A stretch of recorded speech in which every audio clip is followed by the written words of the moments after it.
Oh, here it is. Oh. All right, let's talk about kinds of leadership. There's something called instrumental versus expressive leadership.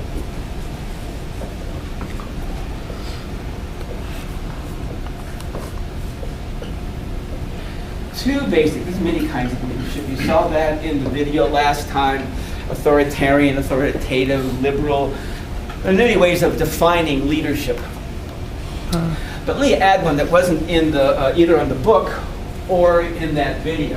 And I think this is an important one. It's actually it was called instrumental leadership and expressive. Yeah, Mike. Was this the video you played after the quiz? Yeah. Because you didn't play it, everyone left.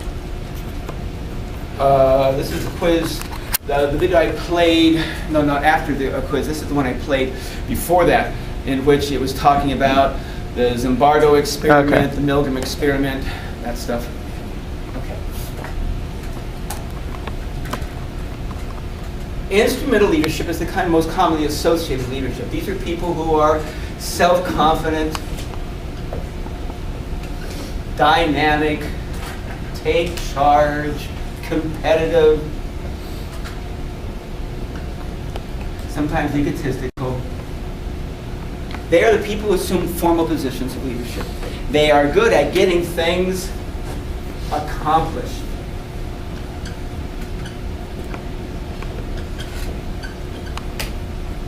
Sometimes this is referred to as task leadership because they are all about getting people to work and getting things done.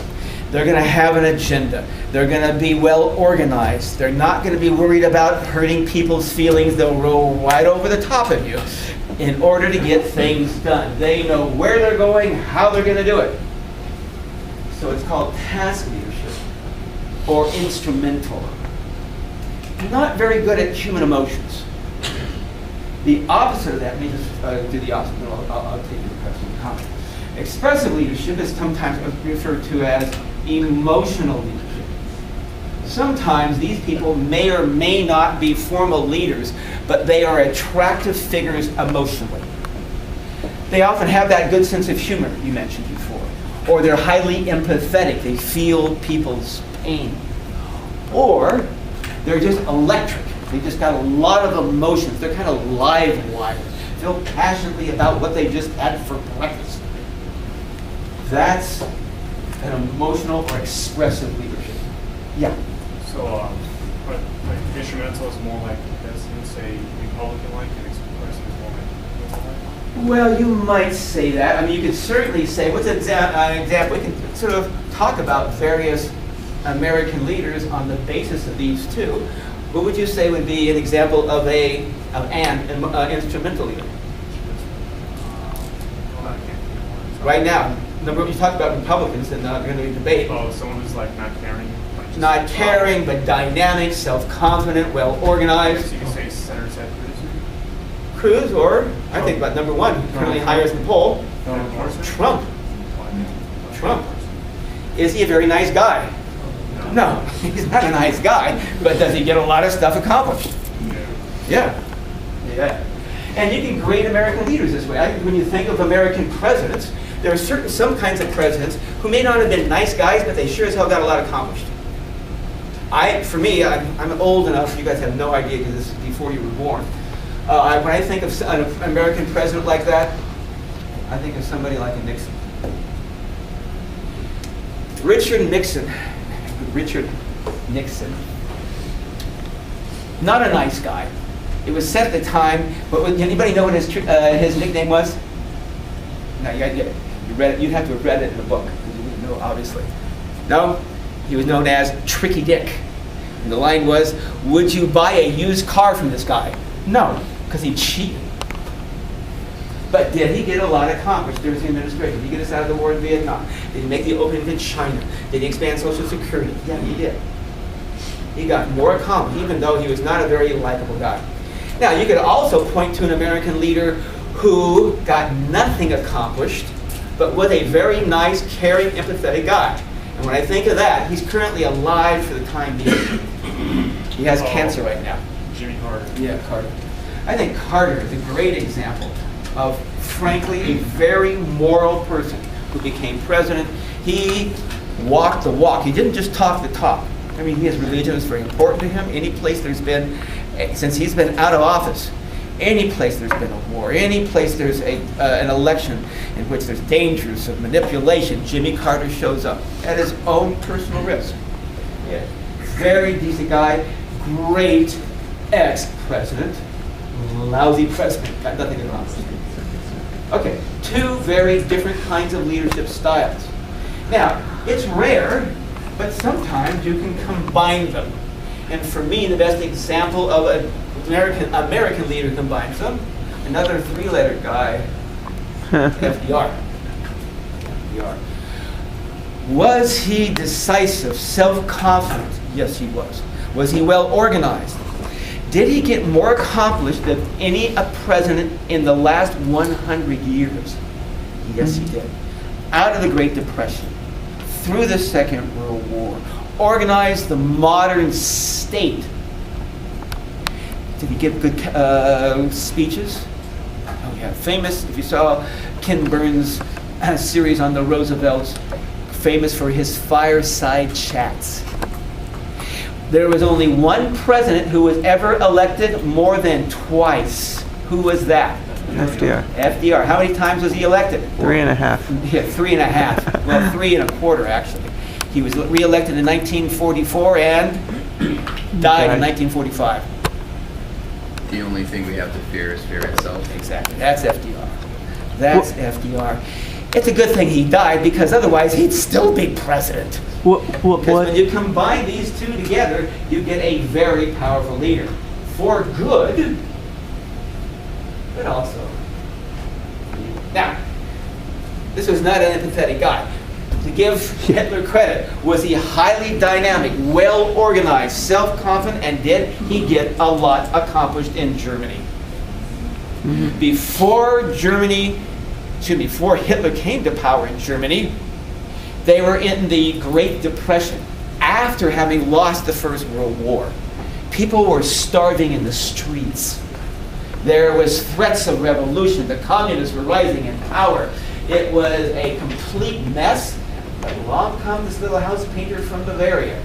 Put people in uniforms, put them to work. The notion was guns instead of butter. But he gave both. That is, he rebuilt the military in Germany and then started to kick a lot of European butt. Now, not a nice guy, but could he give an electric speech? Mm-hmm. I recommend the film to you. Now, for us, Hitler is now a comic book character with the swastika and the funny little mustache. And you take a look at this, he's a short guy. Take a look at Leni Riefenstahl's Triumph of the Will. If you ever take a film appreciation class, you'll probably hear about Leni Riefenstahl's Triumph of the Will. She was one of the first female directors in Germany. She never admitted this after the war, but she adored Hitler. And she made a number of propaganda films honoring the Nazis. Take a look at the faces in the crowd of the actual speeches of Hitler. Triumph of the Will has a number of them. Take a look at the face on the guy, the old guy, holding his grandson up to see a real leader who got things accomplished. Look at the tears going down that old guy's face.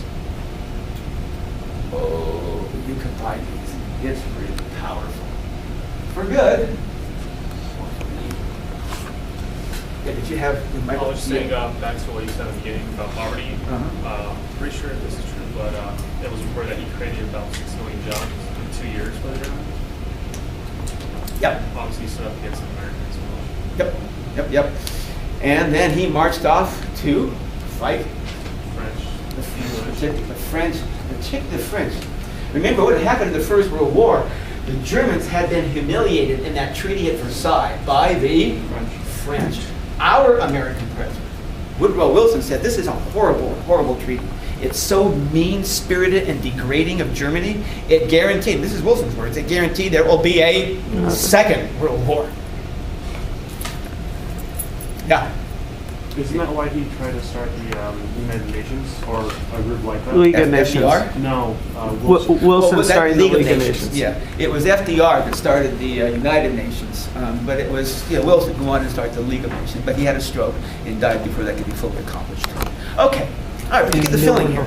This is the two styles of leadership. Let's push on. Size matters. We don't want to explore that one, except to say that it matters certainly in sociology and when it comes to groups. Size matters. Zimmel, a German sociologist, which is why it's pronounced Zimmel, as if it were a Z, but it's spelled with an S. Gerhard Zimmel, famous for analyzing the impact of size on small groups. His generalization is fairly simple. As groups increase in size, they become more stable. They last longer.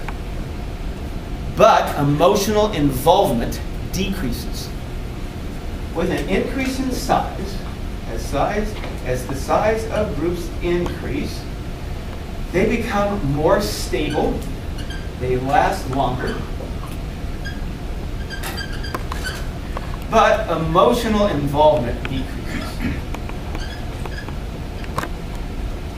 And he said the simplest place to see this is this transition, the simplest transition from a dyad to a triad. What's the dyad? A group of? Two. What's the triad? A group of? Three. Okay. What we know is that dyads tend to be fairly strong, emotionally bonded groups. I mean, and remember, the strength of emotion is not always positive. Sometimes they can be negative. That is, you love them, or you hate them. There's very little in between when you have two people together. Love them, hate them. The classic example is a couple. You get married. You love them, or you hate them. What's the average length of a marriage in the United States? Or someone married, let's say today, how much time are they going to spend married on the average in the United States? 7 years. About 7 years. About 7 years.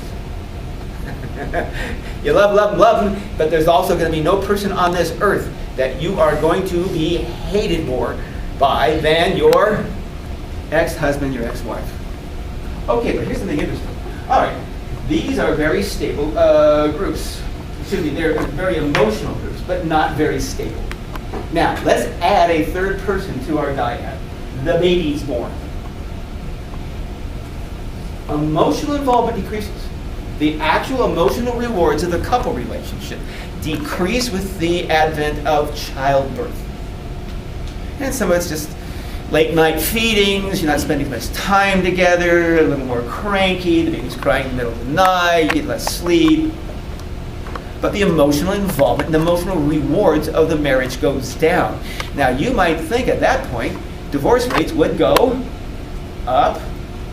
No, they go down. Divorce rates go down. Part of it is because you have a third person to hang out with, taking less pressure on the relationship, and this is very classic with women.